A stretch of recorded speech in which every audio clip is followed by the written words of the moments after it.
तो चलिए आज का अपना टॉपिक लिख लीजिए, भारत देश के पर्वत। अब यहाँ पर कई बच्चे सोच रहे होंगे कि जो पर्वत है इसका निर्माण होता कैसे है।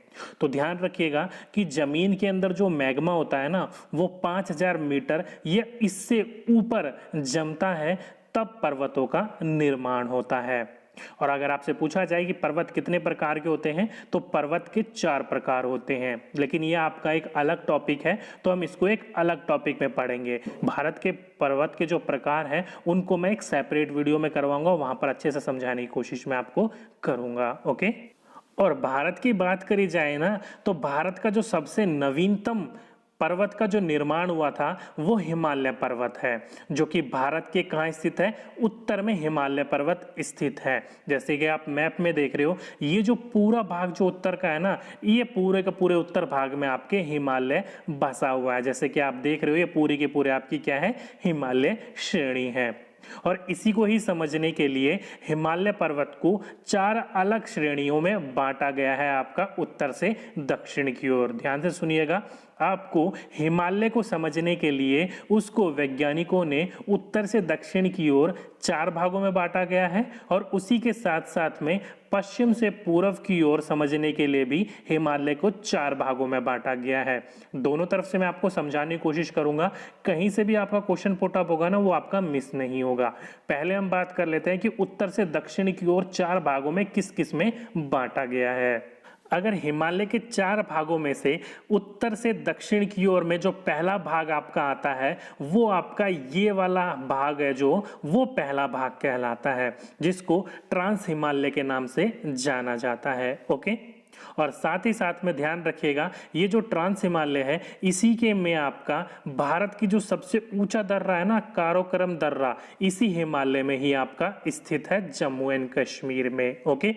और यहीं पर ही इसी ट्रांस हिमालय में ही जो कि आपका काराकोरम दर्रा है, इसी में ही आपकी जो है वो सबसे ऊंची चोटी, ध्यान रखिएगा, भारत की सबसे ऊंची चोटी स्थित है आपकी, जो कि कौन सा है, जिसको आप K2 गार्डविन ऑस्टिन के नाम से भी जाना जाता है। तो अगर आपसे पूछा जाए कि भारत की सबसे ऊंची चोटी कौन सी है, तो ध्यान रखिएगा K2 गार्डविन ऑस्टिन जो है वो भारत की सबसे ऊंची चोटी है, और विश्व की दूसरे नंबर की सबसे ऊंची चोटी है, जिसकी हाइट पूछी जाए तो 8611 मीटर इसकी हाइट है, मतलब 8611 मीटर जो है वो ऊंचा है ये। ओके।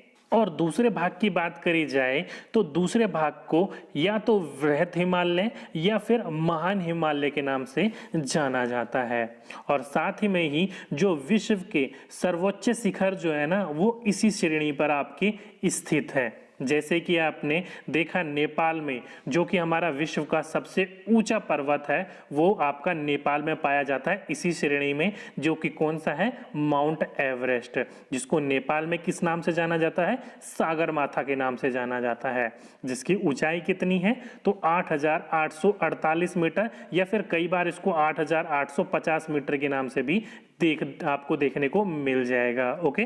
तो दोनों में से आपको जो भी देखने को मिले, तो ध्यान रखिएगा, आपका माउंट एवरेस्ट की चोटी जो है आपकी सर्वोच्च चोटी है विश्व के अंदर। ओके। और साथ ही साथ में भारत का जो सबसे ऊंची चोटी है हिमालय की, क्वेश्चन को ध्यान से पढ़िएगा, भारत की सबसे ऊंची चोटी K2 है, लेकिन आपसे पूछा जाए कि भारत की सबसे ऊंची चोटी हिमालय की कौन सी है, तो ध्यान रखिएगा, कंचनजंगा है, जो कि आपकी इसी श्रेणी पर पाई जाती है, जो कि कहां पर है, सिक्किम में है, जिसकी ऊंचाई कितनी है, तो 8598 मीटर उसकी ऊंचाई है। ओके। और तीसरे भाग की बात करी जाए, जिसको मध्य हिमालय के नाम से जाना जाता है, जो कि महान हिमालय के दक्षिण में स्थित है, और ये भारत के जितने भी आपके टूरिस्ट अट्रैक्शन है, यानी कि टूरिस्ट या आपके जो पर्यटन स्थल है, वो सबसे ज्यादा इसी श्रेणी के अंदर पाए जाते हैं। जैसे कि बद्रीनाथ, केदारनाथ, यमुनोत्री, गंगोत्री, नंगा पर्वत, नंदा देवी, धौलगिरी, ये सारे के सारे जो पर्वत हैं वो इसी श्रेणी के अंदर पाए जाते हैं। और इस श्रेणी की जो सबसे ऊंची चोटी है वो आपकी धौलगिरी चोटी है। ओके। तो ये क्वेश्चन पूछा जाए तो ध्यान रखिएगा इस पॉइंट को। और चौथे श्रेणी की बात करी जाए तो उसको कहा जाता है शिवालिक या फिर उप हिमालय। अधिकतर आपको शिवालिक ही देखने को मिलेगा, ध्यान रखिएगा। और यहाँ से आपका एक बहुत इंपॉर्टेंट क्वेश्चन पूछा जाता है, क्यों पूछा जाता है वो भी मैं आपको बताऊंगा। ये जो आपका हिमालय का जो भाग है ना, वो सबसे दक्षिण श्रेणी में आता है, ओके। और इसका जो निर्माण हुआ था वो सबसे बाद में हुआ था, इसलिए जो इसकी ऊंचाई है ना वो सबसे कम है। इसी ऊंचाई की कम होने की वजह से इस वाले भाग को क्या कहा जाता है, पद प्रदेश, जिसे फुट हिल रीजन भी कहा जाता है, ओके। और मध्य हिमालय और शिवालिक के बीच की जो घाटी होती है ना, उसको पश्चिम में दून और पूर्व में द्वार कहते हैं। फॉर एग्जाम्पल के रूप में जैसे कि आपका हरिद्वार या फिर देहरादून। तो कई बार आपसे क्वेश्चन पूछ लिया जाता है कि कहाँ स्थित है, तो ध्यान रखिएगा ये शिवालिक में स्थित है, ओके। तो ये तो भाग हो गए आपके ऊपर से लेकर नीचे की ओर, मतलब उत्तर से दक्षिण की ओर हिमालय को कितने भागों में बांटा गया है उसके बारे में। चलिए अब बात कर लेते हैं हिमालय को पश्चिम से पूर्व को कितने भागों में बांटा गया है और किस किस नाम से जाना जाता है। और हिमालय को जैसे उत्तर से दक्षिण की ओर 4 भागों में बांटा गया है, उसी प्रकार से हिमालय को पश्चिम से पूर्व की भी 4 भागों में बांटा गया है। कौन कौन सा? तो पहला आ जाता है आपका पंजाब हिमालय, दूसरा आ जाता है कुमायूं हिमालय, तीसरा आता है नेपाल हिमालय और चौथा आता है आपका आसाम हिमालय। अब यहाँ से क्वेश्चन पूछ लिया जाता है कि पंजाब हिमालय कहाँ से कहाँ तक है, कुमायूं कहाँ से कहाँ तक है, नेपाल कहाँ से कहाँ तक है, या आसाम कहाँ से कहाँ तक है, या फिर इसकी लंबाई पूछ ली जाती है, या फिर आपसे पूछ लिया जाएगा कि नेपाल हिमालय की सबसे ऊंची चोटी कौन सी है। तो इन सभी चीजों को एक एक करके क्लियर करने की कोशिश करते हैं, ओके। चलिए पहले बात कर लेते हैं हम पंजाब हिमालय की। तो पंजाब हिमालय जो आपको मैंने पढ़ाया था इससे पहले नदियों के बारे में, तो आपको सभी को पता है जो जम्मू कश्मीर से होते हुए जो सिंधु नदी जाती है और इसके पूरब में जो आपकी सतलज नदी है। तो ध्यान रखिएगा सिंधु नदी से लेकर जो सतलज नदी का जो भाग होता है उसको क्या कहा जाता है, पंजाब हिमालय कहा जाता है, जिसकी कुल लंबाई जो है वो 560 किलोमीटर है, ओके। और यहीं से अगर आपसे पूछा जाए कि पंजाब हिमालय की सबसे ऊंची चोटी कौन सी है, तो देखने से आपको पता लग जाता है पंजाब हिमालय की सबसे ऊंची चोटी कौन सी है, वो K2 ही है, मतलब गाडविन ऑस्टिन, जिसकी ऊंचाई मैंने आपको कितनी बताई थी, 8611 मीटर जो थी वो इसकी ऊंचाई थी, ओके। तो ध्यान रखिएगा पंजाब हिमालय की सबसे ऊंची चोटी K2 गाडविन ऑस्टिन ही है, ओके। और दूसरा है आपका कुमायूं हिमालय। अब ये कुमायूं हिमालय जो है, जो सतलज रिवर है, जो नदी है, वहां से लेकर जो पूर्व में आपकी काली नदी बहती है वहां तक के जो भाग को कहा जाता है वो कुमायूं हिमालय कहा जाता है, जिसकी कुल लंबाई जो है वो 320 किलोमीटर है। अगर आपसे यहाँ से पूछा जाए कि कुमायूं हिमालय की सर्वोच्च जो पर्वत चोटी है वो कौन सी है, तो ध्यान रखिएगा जो मैंने आपको बताई थी धौलगिरी, धौलगिरी जो आती है वो आपके इसी भाग के अंदर यानी कि कुमायूं हिमालय के अंदर ही आता है। मतलब जितने भी आपके पर्यटन स्थल होते हैं ना जो मैंने आपको बताए थे, वो सारे के सारे पर्यटन स्थल इसी के अंदर आते हैं। और सबसे जो ऊंची चोटी है वो कुमायूं हिमालय की वो आपकी धौलगिरी है, जो कि उत्तराखंड में स्थित है, ओके। तीसरा नेपाल हिमालय, जो काली नदी थी, काली नदी से लेकर जो सिक्किम में आपकी तीस्ता नदी बहती है, उस तीस्ता नदी तक जो आपका भाग कहलाता है वो क्या कहलाता है, नेपाल हिमालय का कहलाता है, जिसकी कुल लंबाई कितनी है, तो 800 किलोमीटर कुल लंबाई है इसकी। और अगर आपसे पूछा जाए कि नेपाल जो हिमालय है उसकी सर्वोच्च चोटी कौन सी है, तो देखने से आपको पता चल जाता है नेपाल का ही हिस्सा है आपका कौन सा, माउंट एवरेस्ट, जिसको नेपाल में क्या कहा जाता है, सागरमाथा।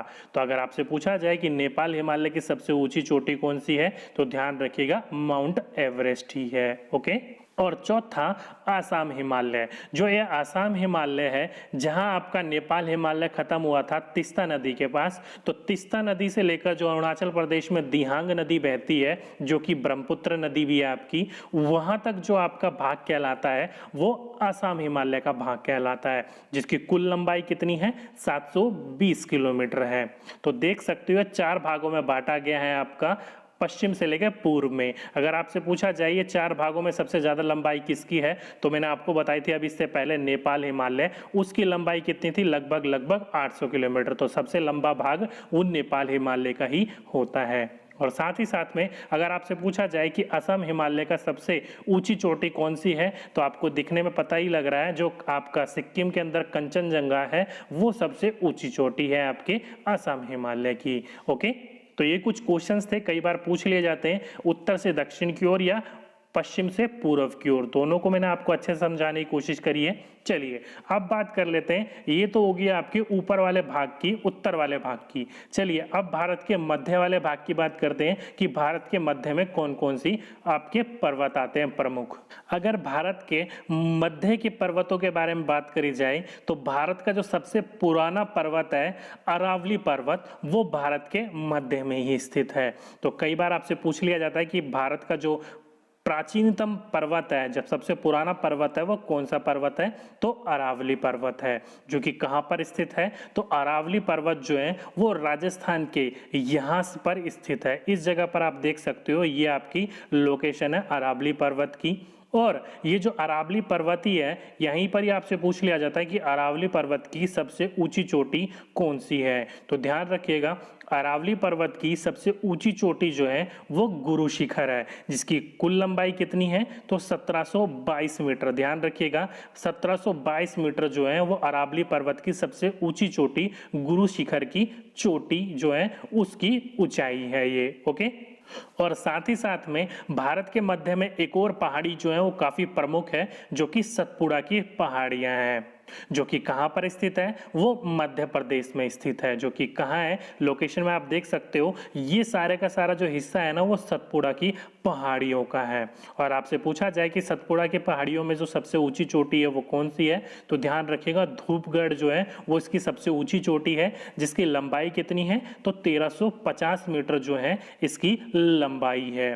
और साथ ही साथ में यहां से आपका एक और क्वेश्चन पूछ लिया जाता है कि नर्मदा और तप्ती नदी के बीच में, नर्मदा और तप्ती नदी के मध्य में कौन सी पहाड़ियां हैं, तो ये भी पूछ लिया जाता है क्वेश्चन। तो ध्यान रखिएगा, नर्मदा नदी जो है वो सतपुड़ा नदी की, सतपुड़ा पहाड़ी जो है उसके ऊपर से नर्मदा नदी बहती है और सतपुड़ा के नीचे से ताप्ती नदी बहती है। ओके, तो इन दोनों के माध्यम में जो आता है वो सतपुड़ा की पहाड़ियां आती हैं। इंपॉर्टेंट क्वेश्चन है, पूछा जा चुका है कई बार, तो ध्यान रखिएगा इन क्वेश्चनों को। ओके, तो ये तो हो गया भारत के मध्य के कुछ इंपॉर्टेंट पर्वतों के बारे में। चलिए अब बात कर लेते हैं भारत के दक्षिण छोर में कौन कौन से प्रमुख पर्वत है, जहां से आपके क्वेश्चंस पूछे जाते हैं उनके बारे में। दक्षिण भारत की पर्वतों की बात करी जाए तो दक्षिण भारत में जो सबसे विशालतम जो पर्वत श्रेणी आ जाती है वो नीलगिरी पर्वत श्रेणी आ जाती है, जो कि मैप में आप देख सकते हो, यहाँ पर जो है वो लोकेटेड है आपकी तमिलनाडु के पास। ओके,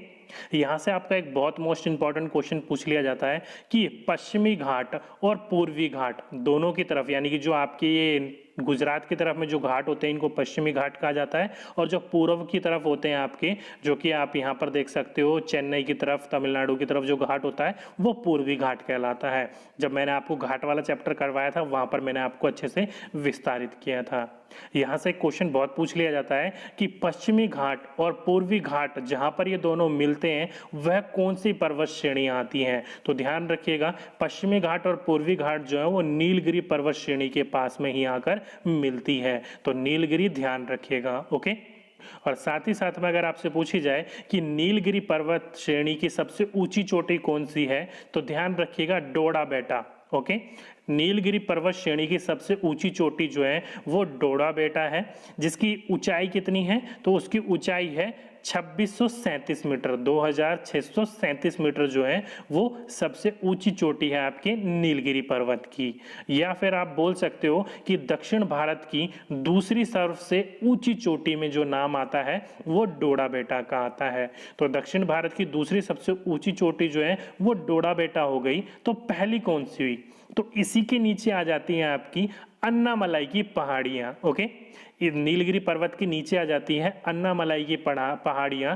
वो अन्नामलाई की पहाड़ियां जो हैं वहीं पर ही आपकी एक चोटी है जिसको अन्नामुद्री के नाम से जाना जाता है। किस नाम से जाना जाता है, अन्नामुदी पर्वत के नाम से जाना जाता है। वो जो चोटी है वो दक्षिण भारत की सबसे ऊंची चोटी है। जिसकी ऊंचाई कितनी है, तो उसकी ऊंचाई है 2695 मीटर। कई बार आपको ये 95 की जगह 96 भी देखने को मिल जाता है, तो ध्यान रखिएगा 2696 हो या 95 हो, वो इसी की ही ऊंचाई है। ओके, तो दक्षिण भारत की सबसे ऊंची चोटी आपकी ये है। इसी के नीचे आ जाए हम, तो इसके नीचे आ जाती हैं आपकी इलायचियों की पहाड़ियां। तो कई बार आपने सन्ना पूछ लिया जाता है आपसे क्वेश्चन कि दक्षिण के सबसे नीचे वाले छोर पर कौन सी आ जाती हैं, तो पहले आ जाते हैं नीलगिरी, उसके बाद आ जाती हैं आपकी अन्नामलाई की पहाड़ियां, उसके बाद आ जाती है आपकी इलायची की पहाड़ियां, जिसको कार्डमम हिल भी कहा जाता है। ओके, और उसके नीचे आ जाती है आपकी नागरकोइल। ओके, ध्यान नाम रखिएगा इनको सीक्वेंस में। ऊपर आती है नीलगिरी, फिर आता है आपका अन्नामलाई की पहाड़ियां, फिर आती है इलायची का पहाड़ियां, और फिर लास्ट में आ जाती है नागरकोइल। इसके नीचे कुछ नहीं है लास्ट पर्वत श्रेणियों में। ओके, तो कई बार यही क्वेश्चन पूछ लिया जाता है कि दक्षिण भारत में सबसे आखिरी छोर पर कौन से पर्वत श्रेणी आती है, तो नागरकोइल जो है वो सबसे लास्ट है, उसके बाद कोई भी श्रेणी नहीं है भारत के अंदर। ओके, तो ये थी आपकी दक्षिण भारत की कुछ प्रमुख चोटियां। ये तो होगी भारत की बात। अब बात कर लेते हैं भारत में जो द्वीप है, जो कि अंडमान निकोबार है और साथ ही साथ में लक्षद्वीप है, यहाँ पर जो है वो सबसे ऊंची चोटी कौन सी है। तो अंडमान निकोबार की बात करी जाए तो अंडमान निकोबार की सबसे ऊंची जो चोटी है वो आपकी चोटी है सैंडल पीक। नाम ध्यान रखिएगा, अंडमान जो आपका द्वीप है, हमारा आइलैंड है, उसकी जो सबसे ऊंची चोटी है उसका नाम क्या है, सैंडल पीक है। और वहीं पर ही हम अपने लक्षद्वीप समूह की बात करी जाए तो लक्षद्वीप में जो सबसे ऊंची चोटी है वो है नारचो। दोनों को ध्यान रखिएगा, आइलैंड है, यहां से भी क्वेश्चन पूछे जा सकते हैं। तो अंडमान निकोबार की सबसे ऊंची चोटी है सैंडल पीक और आपकी लक्षद्वीप की सबसे ऊंची चोटी है नारचो। ओके, तो ये थे भारत के आपके प्रमुख पर्वत जहां से आपके क्वेश्चंस बार बार रिपीट या फिर पूछे जाते रहते हैं। चलिए, ये तो हो गया हमारे थ्योरेटिकल पोर्शन की बात। अब यहां से क्वेश्चंस किस प्रकार के होते हैं, इन क्वेश्चंस को लगा के देखिएगा जो मैंने आपको दे रखे हैं कि अब तक आपको ये थ्योरेटिकल पोर्शन कितना समझ में आया है। ओके, तो आज का पहला प्रश्न है आपका कि हिमालय पर्वत श्रेणी की निम्न में से किस राज्य का हिस्सा नहीं है। तो हिमालय पर्वत जो श्रेणी जो मैंने आपको बोली थी पश्चिम से लेकर पूर्व की तरफ निकलती है, इनमें से किस राज्य का हिस्सा नहीं है, उत्तर प्रदेश, सिक्किम, हिमाचल प्रदेश या आसाम का। तो ऑप्शन नंबर फर्स्ट देखते ही लगा लेना चाहिए था, क्योंकि उत्तर प्रदेश, देखिए उत्तर प्रदेश और जो उत्तराखंड है दोनों पहले कभी एक हुआ करते थे, लेकिन उत्तराखंड अब अलग हो गया है, उत्तर प्रदेश अलग हो गया है। तो हिमालय पर्वत श्रेणी की जो श्रृंखला है, जो श्रेणी है, वो उत्तर प्रदेश के राज्य का हिस्सा नहीं है। तो ऑप्शन नंबर फर्स्ट इसका बिल्कुल सही आंसर था। नेक्स्ट क्वेश्चन, भारत की कौन सी पर्वत श्रेणी नवीनतम श्रेणी है। तो मैंने आपको बताया था जो आपकी हिमालय पर्वत श्रेणी जो है वो सबसे नवीनतम पर्वत श्रेणियों में आती है। तो ऑप्शन नंबर थर्ड इसका बिल्कुल सही आंसर होगा, हिमालय। नेक्स्ट क्वेश्चन, हिमालय का पद प्रदेश, ध्यान रखिएगा जिसे इंग्लिश में फुट हिल रीजन, पद प्रदेश आपसे पूछा जाए कि निम्न में से किस स्थान से जाना जाता है, तो जो आपके हिमालय को उत्तर से लेकर आपका दक्षिण की तरफ 4 भागों में बांटा गया था, जिसका सबसे लास्ट वाला भाग जो शिवालिक कहलाता है, उसी वाले भाग को पद प्रदेश या जिसे आप फुट हिल रीजन भी कहते हो, जिसकी ऊंचाई क्या है, सबसे कम है, इसलिए उसको फुट हिल रीजन, पद प्रदेश भी कहा जाता है। तो ऑप्शन नंबर फोर्थ इसका बिल्कुल सही आंसर था।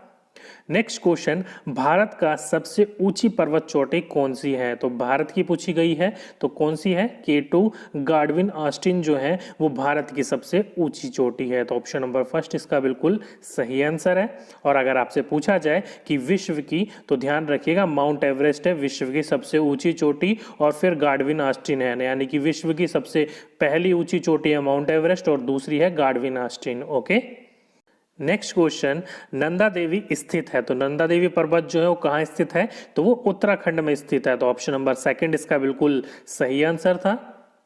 नेक्स्ट क्वेश्चन, माउंट एवरेस्ट को नेपाल में किस नाम से जाना जाता है। तो मैंने आपको बोला था माउंट एवरेस्ट विश्व की सबसे ऊंची चोटी है, जिसको नेपाल में किस नाम से जाना जाता है, सागरमाथा के नाम से जाना जाता है। तो ऑप्शन नंबर सेकंड इसका बिल्कुल सही आंसर होगा। ओके, नेक्स्ट क्वेश्चन, निम्न में से कौन सी भारत की सबसे प्राचीन पर्वत श्रेणी है? तो दो क्वेश्चन यहाँ से पूछ लिए जाएंगे आपसे। सबसे नवीनतम तो हमारी हिमालय हम सभी को पता लग गया, और सबसे प्राचीन पर्वत श्रेणी मैंने आपको कौन सी बताई थी? तो जो आपकी राजस्थान की तरफ आपकी थी वो कौन सी थी? तो अरावली पर्वत। तो अरावली पर्वत जो है वो सबसे प्राचीन यानी कि पुरानी पर्वत श्रृंखला है आपकी। और आपसे पूछा जाए कि ये कहाँ पर स्थित है, तो ध्यान रखिएगा राजस्थान में इसका ज्यादातर भाग स्थित है। ओके, नेक्स्ट क्वेश्चन, अरावली पर्वत का सर्वोच्च शिखर कौन सा है? तो सर्वोच्च शिखर मैंने कौन सा बताया था आपको? तो वो था गुरु शिखर। तो ऑप्शन नंबर 3 इसका बिल्कुल सही आंसर था।